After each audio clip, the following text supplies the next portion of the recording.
Jazakallah khair. Bismillahirrahmanirrahim. Assalamualaikum warahmatullahi wabarakatuh.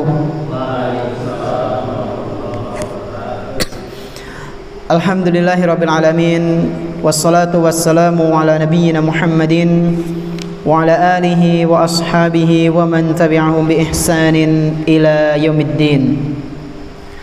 Asyhadu an la ilaha illallah wahdahu la syarika lah wa asyhadu anna Muhammadan abduhu wa rasuluhu la nabiyya ba'dah. Alhamdulillah, segala puji hanya milik Allah Subhanahu wa taala, di mana Dia telah memberikan kepada kita semuanya nikmat yang begitu banyak. Dan di antara kenikmatan-kenikmatan yang telah Allah Subhanahu wa taala berikan kepada kita semuanya, yaitu berupa nikmat iman, nikmat Islam, nikmat sehat, nikmat kita bisa kembali menghadiri majelis ta'lim di salah satu rumah-rumah Allah Subhanahu wa taala yang kita cintai ini. Kita berharap kepada Allah Tabaraka wa taala, semoga apa yang kita pelajari pada kesempatan malam yang berbahagia kali ini bisa kita amalkan dalam kehidupan sehari-hari, sehingga menjadi bekal amal soleh kita kelak ketika berjumpa dengan Allah Subhanahu wa taala di hari akhir nanti. Allahumma amin. Tak lupa pula salawat dan salam semoga senantiasa tercurah limpahkan kepada Nabi kita yang tercinta, Nabi Muhammad sallallahu alaihi wasallam, beserta para keluarganya, para sahabatnya dan umatnya yang senantiasa mengikuti sunnah-sunnah beliau hingga hari akhir nanti. Jamaah Masjid Amani Al-Hashimi rahimani wa rahimakumullah. Insyaallah pada kesempatan malam yang berbahagia kali ini kita akan melanjutkan pembahasan kitab Al-Arba'in An-Nawawiyah, salah satu karya tulis yang disusun oleh Al-Imam Yahya bin Syaraf Abu Zakaria An-Nawawi Asy-Syafi'i rahimahullah. Dan pada malam hari ini insyaallah kita akan memasuki pembahasan hadis yang baru, yaitu hadis keberapa? Ke-8. Di mana pertemuan kemarin kita sudah selesai dari hadis ke-7 tentang napa niku? Dinu nasihah. Agama adalah nasihat. Ya, agama adalah nasihat. Kita sudah membahasnya, kita juga sudah mengambil beberapa pelajaran faedah dari hadis tersebut. Nah, sekarang kita masuk ke al-haditsus samin, hadis yang ke-8. Baik, kita akan membacanya. Ya, di sini qori'nya lagi berhalangan jadi nggak hadir. Mas Taat mau jadi qori' apa? Nah, bismillahirrahmanirrahim. Qala al-muallif rahimahullahu taala, al-haditsus samin an Ibni Umar radhiyallahu taala anhuma.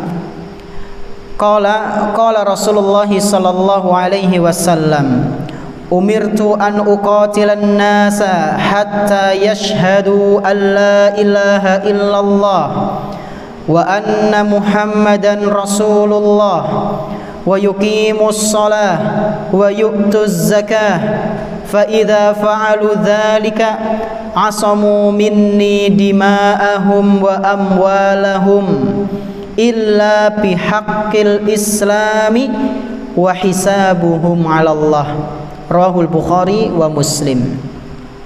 Hadis yang ke-8 ini dibawakan oleh salah seorang sahabat Nabi sallallahu alaihi wasallam yang bernama Abdullah bin Umar ya. Dan biografi ringkasnya sudah pernah kita bahas dulu. Abdullah bin Umar, salah seorang sahabat ya, sekaligus putranya siapa? Umar bin Khattab radhiyallahu anhuma. Dan beliau termasuk sahabat yang sangat tekun mengikuti kebiasaannya Nabi. Ya, kalau Nabi melakukan A, maka jangan sampai aku ketinggalan tidak melakukan A. Itu prinsipnya Ibnu Umar. Kalau Nabi melakukan B, maka Ibnu Umar pasti melakukan amalan B. Begitu seterusnya. Kalau bahasa kita ya mungkin bisa dijuluki jiplakane, ya, saking apa-apa diikuti, ya, apa yang Nabi Sallallahu Alaihi Wasallam lakukan diikuti oleh Ibnu Umar. Dan beliau adalah salah satu dari para sahabat yang pakar dalam tafsir Al-Quran, ya. Jadi sahabat Nabi itu enggak semuanya pinter-pinter, Pak Bu. Ada di antara mereka yang jadi ulama, ada yang di antara mereka yang jadi pedagang kaya raya, ada di antara mereka yang awam ya ada. Ya. Jadi enggak semuanya itu menjadi ulama. Nah, Ibnu Umar ini adalah salah seorang sahabat yang termasuk dari ahli tafsir. Ya. Nah, Ibnu Umar radhiyallahu anhuma beliau mengatakan, Qala Rasulullah sallallahu alaihi wasallam, bahwasanya Rasulullah sallallahu alaihi wasallam pernah bersabda, umirtu an uqatilan nas. Kata Nabi sallallahu alaihi wasallam, sungguh aku diperintahkan. Aku diperintahkan, berarti ada yang perintah Nabi. Sinten? Allah Subhanahu wa ta'ala. Umirtu an uqatilan nas. Aku diperintah oleh Allah Subhanahu wa ta'ala untuk memerangi manusia. Ini kalau terjemahan apa namanya itu? Letterlek bahaya nggih. Nabi kok diperintah kon memerangi manusia. Si kepriwe ke nabine. Nah, di sini perlu kita pahami bersama, Pak Bu. Redaksinya pakai kata qatala yuqatilu. Ya. Berbeda dengan qatala yaqtulu. Apa bedanya? Kalau qatala yuqatilu itu memerangi, dan yang namanya memerangi belum tentu bunuh. Kita memerangi judi online, memerangi mboten Pak Bu? Kita memerangi, pengen memberantas itu judi online. Kita pengen judi online itu tidak ada, kita mengingkari, gampangannya kayak gitu. Itu pakai lafaz qatala yuqatilu. Tapi kalau qatala yaqtulu itu sudah pasti membunuh. Ya. Dan di sini Nabi Shallallahu Alaihi Wasallam tidak mengatakan umirtu an aqtula, tapi an uqatila, memerangi. Memerangi ya mengingkari pemahaman yang menyimpang. An-nas, nas di sini siapa? Manusia yang dimaksud di sini siapa? Para ulama menjelaskan, yakni al-kuffar, yaitu orang-orang kafir.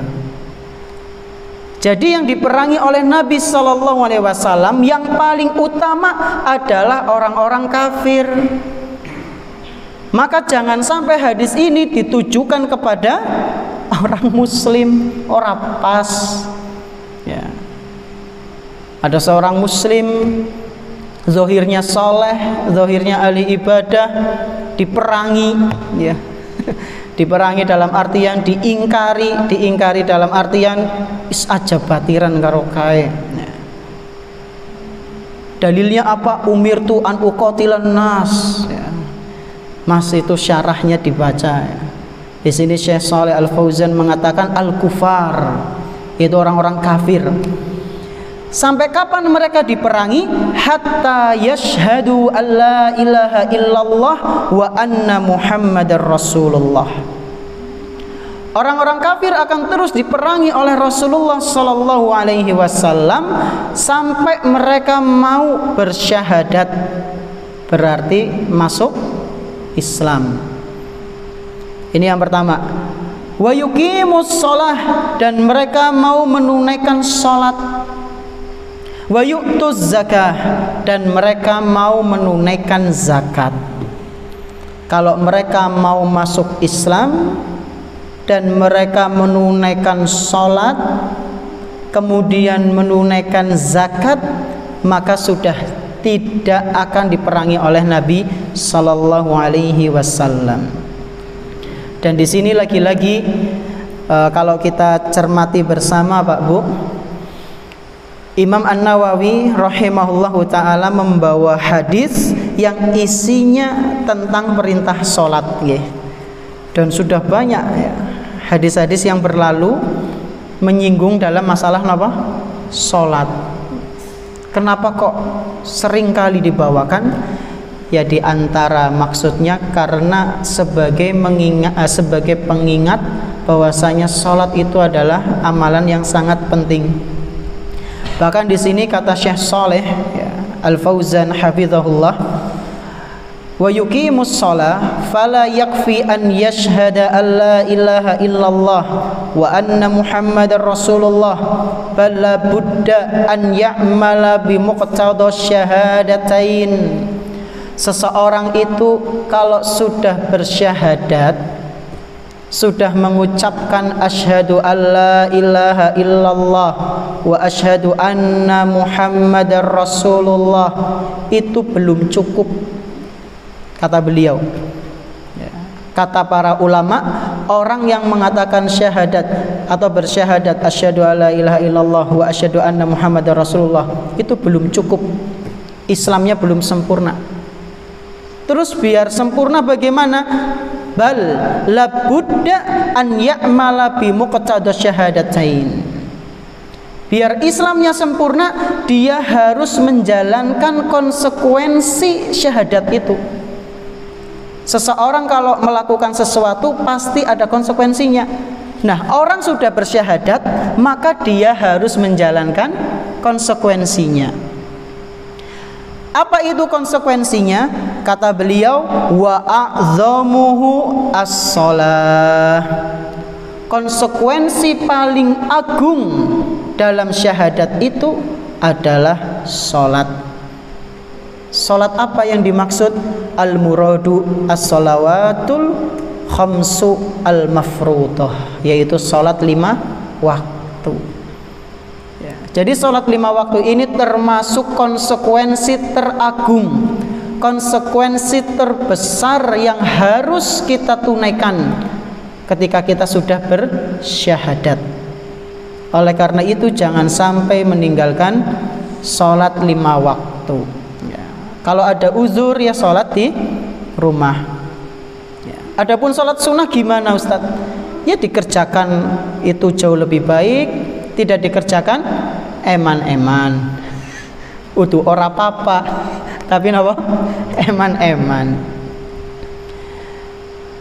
Dikerjakannya di mana Ustaz? Di masjid apa di rumah? Di rumah bisa, di masjid bisa, masya Allah, sahih. Panjenengan boleh sholat sunnah di rumah, boleh juga di masjid. Ya. Tapi lebih afdol mana? Rumah apa masjid? Rumah. Ini masjid rumah Allah. Rumahnya Allah karo rumahnya jenengan afdol di. Mana yang lebih afdol? Salat sunah di rumah? Salat sunah di rumah. Kenapa di rumah? Rumahnya jenengan, ini rumahnya Allah. Masya Allah ya. Karena perintah, karena anjuran dari Rasul ya. Rasulullah SAW pernah bersabda, afdolus sholatil mar'i ya. Afdolus sholatil mar'i fi baitihi ilal maktubah. Sebaik-baik sholatnya seseorang itu di rumahnya kecuali al-maktubah. Maktubah itu apa? Al-mafruḍah, sholat-sholat wajib. Jadi kata Nabi, sholat itu yang paling baik dikerjakan di rumah, kecuali mung sholat wajib itu di masjid. Berarti kok kayak sunah berisya nang omah bae. Iya, di kabeh. Enggak, di sini para ulama merinci, Pak.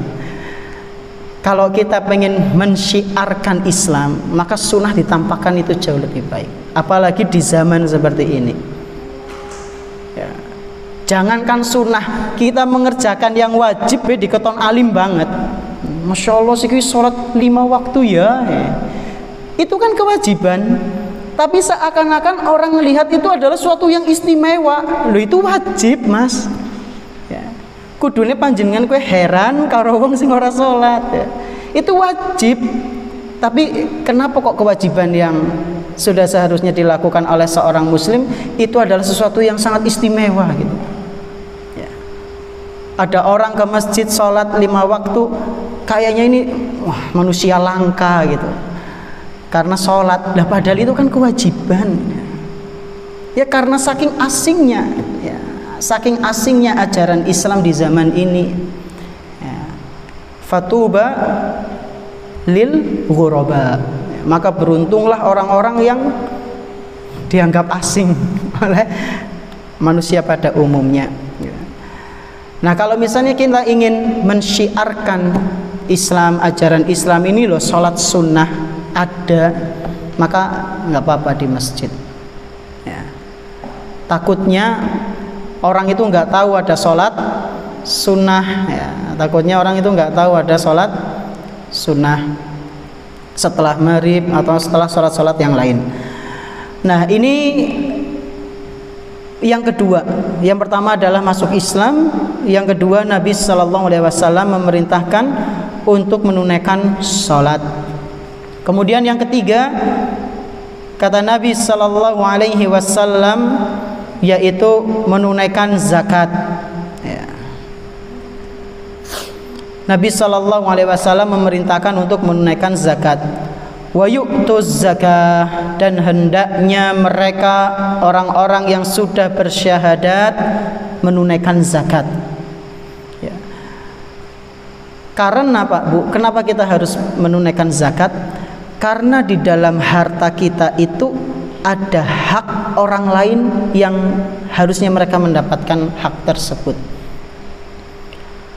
Kita mendapatkan harta sekian ya. Kemudian diperintahkan untuk mengeluarkan zakat. Nah harta yang kita keluarkan itu adalah hak yang memang seharusnya diterima oleh orang-orang yang menerima zakat. Oleh karena itu kata Allah Subhanahu wa taala, wa fi amwalihim haqqul lisaili wal mahrum. Dalam Al-Qur'an surat Az-Zariyat ayat ke-19.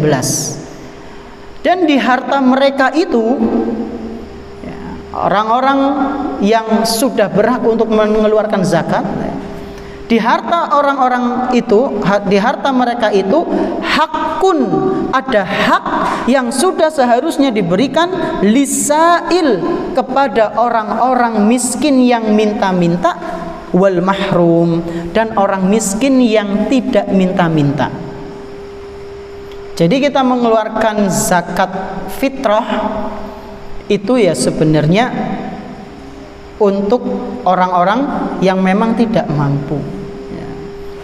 Selain untuk menyucikan diri kita dari harta-harta yang kotor, ya mungkin kan kita ya nggak sengaja mendapatkan harta dengan cara yang kurang tepat, atau mendapatkan hasil dari sesuatu yang ada kecurangan di situ. Nah cara membersihkan yaitu dengan zakat ya, zakat fitrah.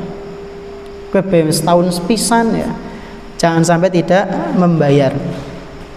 Kata Allah Subhanahu wa taala, di harta kita itu Pak Bu, ada harta yang sudah seharusnya diberikan kepada orang lain. Orang miskin yang minta-minta maupun yang tidak.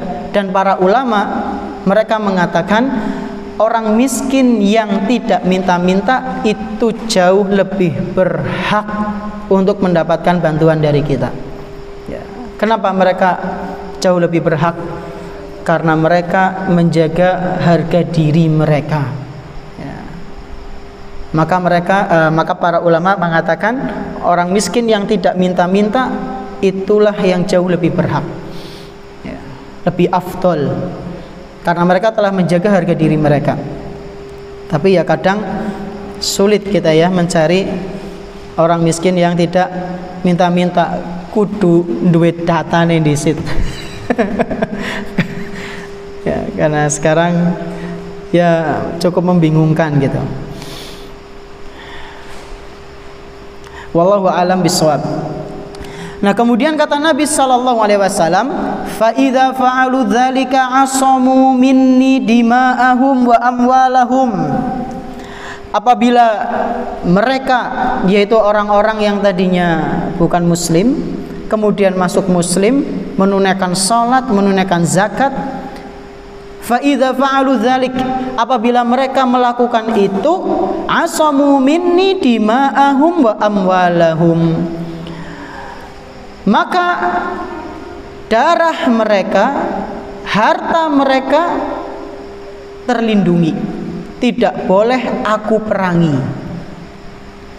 Jadi bahasa sederhananya seperti ini, orang muslim itu darahnya, hartanya nggak boleh ditumpas, nggak boleh dirampas. Hukum asalnya seperti itu. Jadi nggak boleh ada seorang muslim zahirnya saleh, nggak ada bukti apapun yang menguatkan dia itu berhak dibunuh, kok dibunuh, nggak boleh. Ini dosa besar.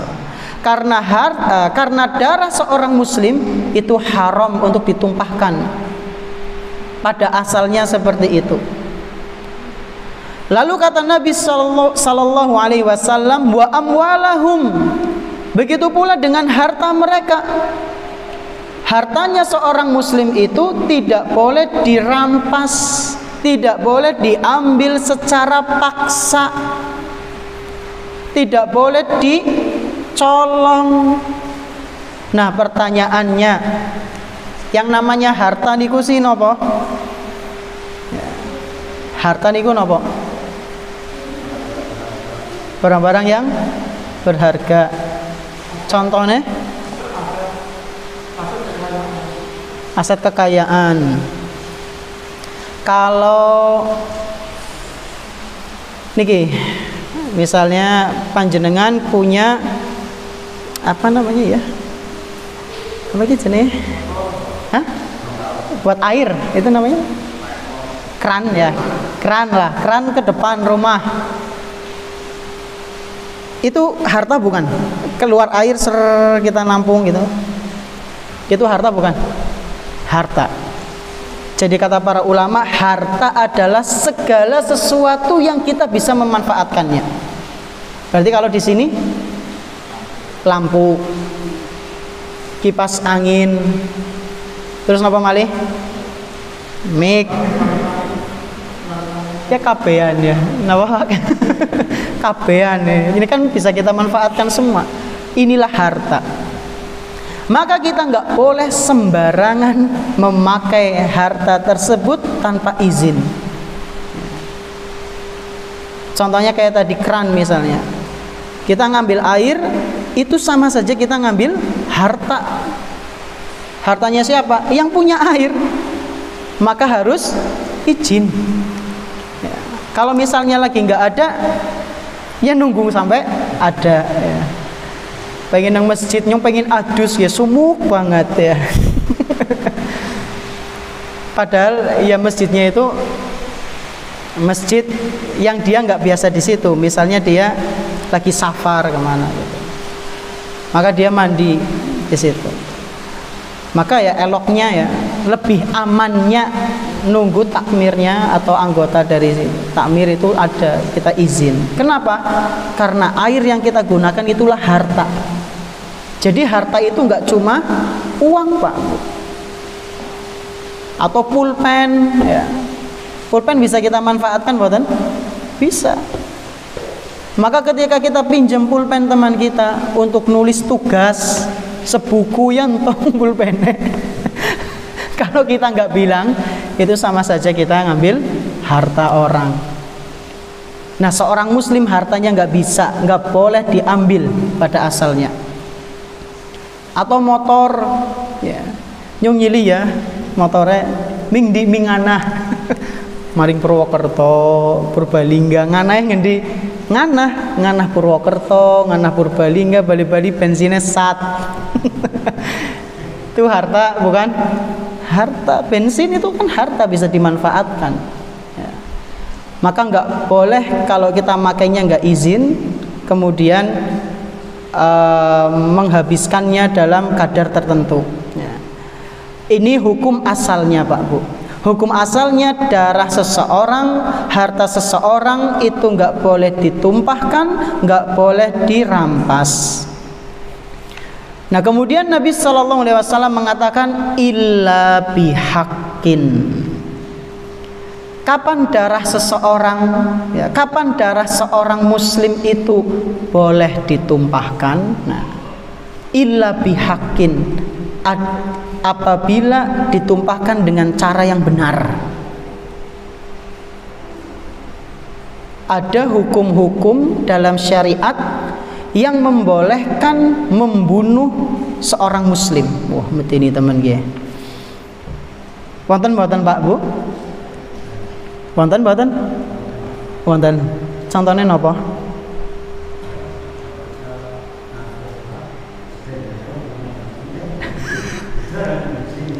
Iya, kalau di muslim orang bunuh dihukumnya bunuh ya. Contohnya itu. Orang bunuh maka hukumannya adalah bunuh. Ini dalam syariat Islam. Kalau di kita kan penjara pirang tahun, kowe di korting. Sing penting kandel ya. Itu di sebagian ya, sebagian. Atau bahkan kasusnya diusut nggak rampung-rampung ngasih kelalen. Dadine ora ketemu masalahnya. Nah, itu contohnya bunuh maka dibalas dengan bunuh. Contoh lain, orang yang sudah nikah tapi berzina, maka dia boleh dibunuh dengan cara apa? Rajam. Rajam niku napa? Ya lempar batu. Dilempar batu di tengah lapang oleh masyarakat umum. Dilempar batu sampai mati? Iya sampai mati. Waktu ini sepira? Segede sisan? Ya langsung mati, orang asik. Tidak, bukan masalah orang asiknya ya. Para ulama itu mereka menjelaskan batunya kerikil yang tajam, kecil ya, sepelintengan gitulah, tapi jauh di pelinteng. Ya, dilempari saja. Iyalah itu. Nah, di antara hikmahnya ini mau saya sampaikan suwe. Nah, itu yang digolet ya. Kenapa kok seperti itu? Pakai batu yang kecil, suwe orang mati-mati, supaya dia merasakan sakit dari atas sampai bawah sekujur tubuh. Sebagaimana dia merasakan kenikmatan berzina dari ujung kepala sampai ujung kaki. Orang yang nuwun sewu niki, orang yang berhubungan badan itu nikmat mboten? Ya monggo panjenengan jawab sendiri ya. Ya nikmat ya kala ya, anak bocah cilik. Nikmat. Dan kalau itu dilakukan dengan cara yang halal ya nggak apa-apa.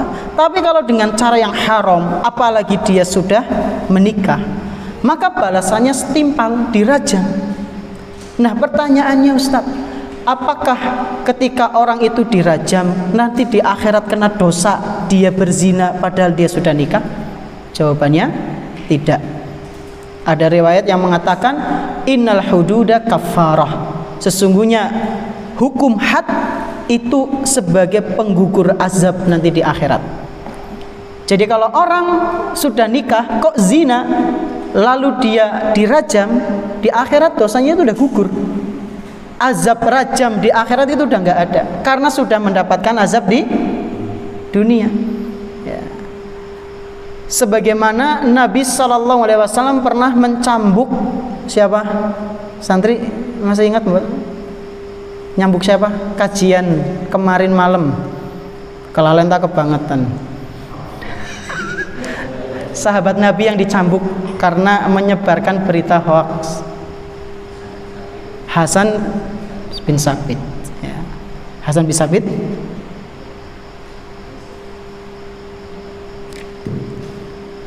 Hasan bin Sabit ya, sama siapa?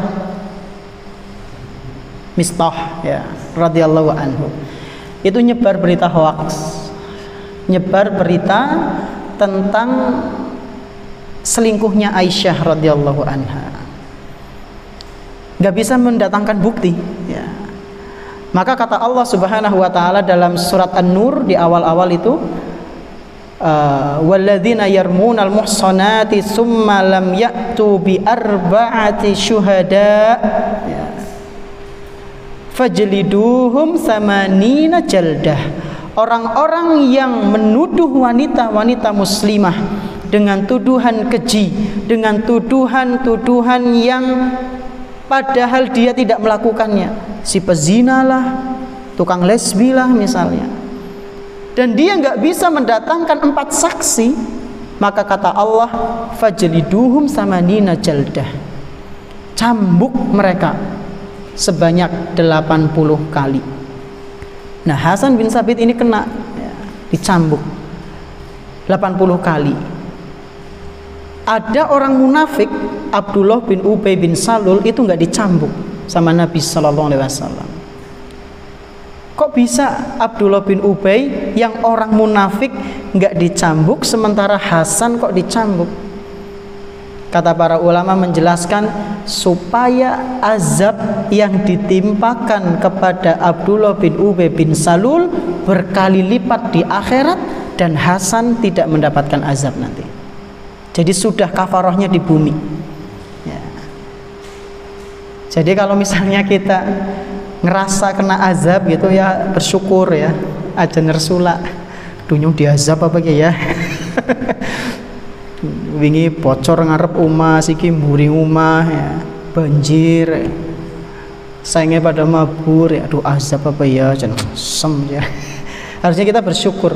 Mungkin itu adalah ujian yang Allah berikan kepada kita untuk menggugurkan siksaan-siksaan yang seharusnya kita dapatkan tapi ternyata Allah memaafkan. Nah, contohnya tadi ya, orang yang berzina tapi dia sudah menikah maka dirajam supaya gugur dosa-dosanya. Kemudian yang ketiga ya, dalam hadis ini disebutkan Pak Bu, Nabi sallallahu alaihi wasallam bersabda, la yahillu damu mri'in muslimin illa bi ihda tsalas. Pada asalnya darah seorang muslim itu nggak boleh ditumpahkan kecuali dengan 3 hal. Yang pertama, an-nafsu bin nafsi, yaitu nyawa dibalas dengan nyawa. Orang yang bunuh dalam syariat Islam, hukum Islam, maka balasannya dibunuh.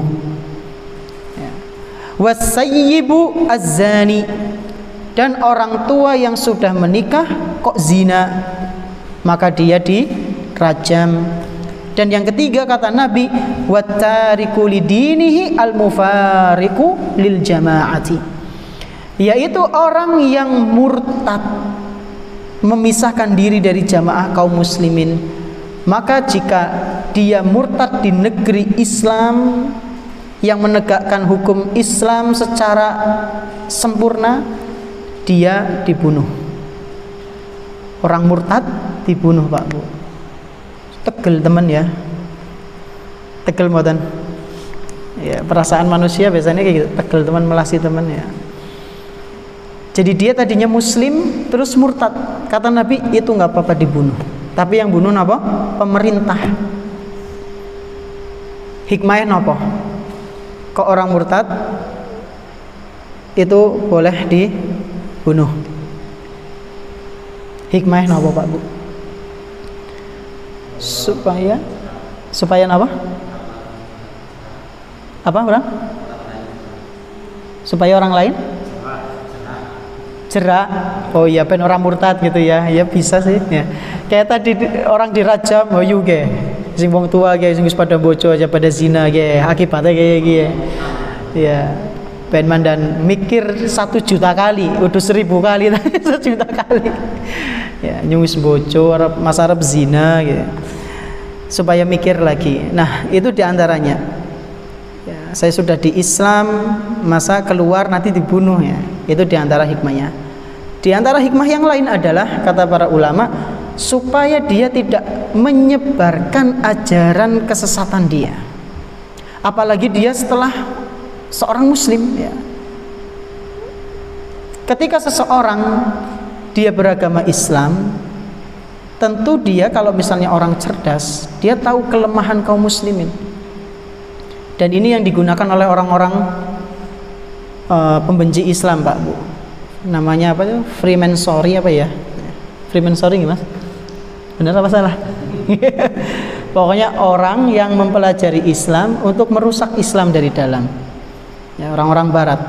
Dan mereka menemukan, saya pernah baca di buku Ukhtil Muslimah Man Amaroki Bil Hijab. Di situ disebutkan orang-orang yang pengen merusak Islam dari dalam, mereka mempelajari Islam, Pak Bu, mencari kelemahan-kelemahan pemuda-pemuda muslim dan nemu. Jadi Al-Quran itu dibaca tuntas, tafsirnya dibaca tuntas, hadis-hadisnya dibaca tuntas. Nemu mereka kelemahannya kelemahannya para pemuda muslim dan muslimah. Ngertos panjenengan kira-kira apa kelemahannya pemuda kaum muslimin? Syahwat. Berarti senjatanya ngangge napa? Wanita, betul. Ya. Mereka menemukan sebuah hadis ya. Wattaqud dunya ittaqud dunya wattaqun nisa. Hati-hatilah kalian dengan dunia dan juga wanita, karena sesungguhnya umat-umat sebelum kalian itu hancur karena fitnah wanita. Oleh karena itu mereka berusaha semaksimal mungkin bagaimana supaya pemuda-pemuda kaum muslimin itu melupakan agamanya. Tidak diajak untuk keluar dari Islam, tapi bagaimana supaya mereka itu rusak di Islamnya sendiri, yaitu dengan cara membuat pemudinya, muslimahnya rusak dulu. Nah, wanita itu sangat mudah digoda ketika apa? Dipuji, dikasih perhiasan, dikasih apa malih? Duit. Dijanji ini dengan janji-janji manis ya. Makanya mereka kan sangat menjunjung kesetaraan gender ya. Oh iya, wanita ya kudu sama ya. Jadi mereka itu pengen mencoba mengangkat derajat wanita. Dan wanita itu kalau dipuji-puji, Masya Allah, terbang terus, terbang. Masih kelalen mudune kepriwe ya. Kesetaraan gender berarti kan wanita pada karo laki-laki, waris ya berarti oleh pada ya. Padahal kata Allah Subhanahu wa ta'ala, laki-laki itu dapat berapa? 2 ya, wanita 1 ya. Berarti kan gede kan laki-laki. Nah, kalau kesetaraan gender berarti kan pada baik kudune loro ya. Wah, kita wanita ini diangkat ini, Masya Allah kedudukannya. Terus yang bisa poligami ming ora lanang to, wanita bisa nggak ya. Bahaya malah. Akhirnya mereka dijunjung ya. Dalam Islam wanita tidak boleh menampakkan aurat ya. Terus mereka membuat sebuah statement, ditutupnya aurat kalian itu sebagai bentuk penjajahan, kalian nggak bebas hidup. Nah, akhirnya mereka pun buka. Nah, ketika mereka sudah termakan isu seperti itu, itulah menjadi senjata untuk melemahkan pemuda-pemuda muslim. Ketika pemuda muslim sudah rusak, syahwatnya sudah menguasai jiwa mereka, maka udah agamanya akan terlupakan. Oleh karena itu mereka di dalam buku itu sampai mengatakan, salah satu tokohnya lagi kumpul-kumpul gitu, salah satu dari mereka mengatakan, sungguh satu cangkir minuman khamr dengan seorang biduan wanita itu sudah cukup bagi kita untuk menghancurkan kaum muslimin daripada 100 meriam. Berarti dahsyat banget, Badan. Satu biduan wanita dengan satu gelas berisi khamr, minuman keras. Itu kata mereka, Freemasonry itu bisa menghancurkan pemuda muslim daripada kita mengerahkan 100 meriam. Terus yang lain mengatakan, iya benar, setiap kali wanita muslimah mengulurkan tangannya kepada kita, maka kita akan mendapatkan apapun yang kita inginkan. Itu pengakuan mereka, Pak Bu. Mereka yang pengen merusak Islam itu mengatakan seperti itu. Setiap wanita muslimah mau mengulurkan tangannya, dalam artian berarti mau kerjasama, yang diinginkan oleh mereka dituruti oleh para wanita muslimah. Kata mereka, kita itu mendapatkan apa yang kita inginkan. Dan sekarang sudah terbukti, ya, betapa banyak para pemuda kaum muslimin terlena, ya, dengan syahwat wanita atau yang semisalnya. Nah, ini illa bihaqil Islam. Darah seseorang muslim, hartanya itu bisa diambil, ya, atau darah tadi, yang pertama darahnya itu bisa ditumpas kalau dia melakukan kesalahan, diantaranya 3: membunuh, berzina sudah nikah, atau murtad. Adapun hartanya itu boleh diambil secara paksa kalau misalnya dia mengingkari zakat, ya. Itu boleh diambil secara paksa. Dan ini ada di zamannya Abu Bakar radhiyallahu anhu. Ketika beliau memimpin, itu banyak orang-orang yang murtad, diantaranya Musailamah al-Kadzab, dan banyak orang-orang yang tidak mau menunaikan zakat, maka diperangi oleh Abu Bakar radhiyallahu anhu. Kemudian di sabda beliau yang terakhir, wa hisabuhum 'alallah, dan hisab mereka nanti di sisi Allah. Maksudnya gimana? Kita menilai seseorang itu zohirnya. Kalau zohirnya soleh, maka kita nilai soleh. Adapun batin kita jangan nyaingi malaikat. Loh, kayak nu sholat ria kayak nih, loh sing ngerti siapa? Ya. Yang nyatet amalan baik buruk itu siapa? Malaikat. Hanya Allah yang tahu. Kita nggak usah nyaingi malaikat pencatat amal. Menilai orang secara batinnya kita nggak bisa. Kita nggak bisa menilai seseorang itu personnya, batinnya ikhlas ria, nggak bisa, Pak Bu. Hanya indikasi, dan yang namanya indikasi itu adalah bukan bukti, ya, masih dzon, masih perkiraan. Jadi hisabnya itu di sisi Allah, ya. Zahirnya dia baik, ya, atau buruk, nanti akan dimintai pertanggungjawaban di sisi Allah Subhanahu wa taala. Mungkin ini yang bisa kami sampaikan mengenai hadis ke-8. Insyaallah di pertemuan yang akan datang kita akan membahas tentang faedah-faedah dari hadis yang ke-8. Terima kasih atas perhatiannya. Mohon maaf atas segala kekurangannya. Subhanakallahumma bihamdik asyhadu an la ilaha illa anta astaghfiruka wa atubu ilaik. Wassallallahu ala nabiyyina Muhammadin wa ala alihi washabihi ajma'in. Wassalamualaikum warahmatullahi wabarakatuh.